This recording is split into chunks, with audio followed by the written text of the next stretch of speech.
আগের ব্লগে তো তোমরা দেখলে যে আমার মাসিমুনিরা এসেছে, তো আমরা গিয়েছিলাম মার্কেট। ওখান থেকে ফিরে এসে আবারও বাড়িতে চা খেলাম আর সাথে একটু তেলাভাজা মুড়িও খেলাম। তারপর এখানে রান্না করতে চলে এসেছি। তো প্রথমে আমরা কাবাব খাবো, তো তার জন্য এখানে কাবাব বসিয়ে দেওয়া হয়েছে আর মা এখানে করছে বিরিয়ানি। এইভাবে প্যানের মধ্যেও কাবাব খুব সহজেই করা যায়, একদম অল্প তেলের মধ্যে। তো এইখানে বিরিয়ানিটা দমে বসানোর প্রিপারেশন চলছে আর সাথে অরিত্র বলেছিল যে পকোড়া খাবে, তাই অল্প কিছুটা বোনলেস চিকেন পকোড়ার জন্যও ম্যারিনেট করে রেখেছিলাম। তো এখন সেটা ভেজে নেওয়া হচ্ছে। তো প্রথমে পকোড়াটা আমরা ট্রাই করব আর ফার্স্টেই ওকে গিয়ে দিলাম, কারণ ওর আবদার ছিল। আমাদের বাড়ির 2-3 দিন আসার আগেই আমাকে ফোনেতে কিন্তু বলেছিল যে দিদি আমি এবারে যদি যাই আমাকে কিন্তু চিকেন পকোড়া করে খাওয়াতে হবে। তাই চিকেন পকোড়াটা ফার্স্টে ওকেই দিলাম, খেয়ে দেখতে বললাম কেমন হয়েছে। গরম গরম তো খেতে পারছিল না, তো একটুখানি খেয়েই বলছে দারুণ হয়েছে। আর এদিকে চিকেন কাবাবগুলো রেডি হয়ে গেছিল, মানে টিক্কা আর কি। তো জাস্ট একটুখানি স্মোকি আর পোড়া ফ্লেভারটা আনার জন্য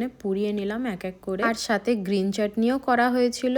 আর এইভাবে পেঁয়াজ কুচিয়ে লেবু দিয়ে সুন্দরভাবে প্লেটে সাজিয়ে নিয়ে বসে পড়লাম গরম গরম টিক্কা খেতে। গরম গরম কাবাবের মধ্যে লেবু দিয়ে আর গ্রিন চাটনি আর কাঁচা পেঁয়াজ দিয়ে খেতে এতটাই দুর্দান্ত লাগছিল যে কি বলবো। এই 2-3 ঘন্টার ম্যারিনেশনের মধ্যেই এত সুন্দর ফ্লেভারফুল হয়েছিল, এটা আমি ভাবতেই পারিনি। এমনই মনে হচ্ছিল যেন ওভারনাইটই ম্যারিনেট করা ছিল।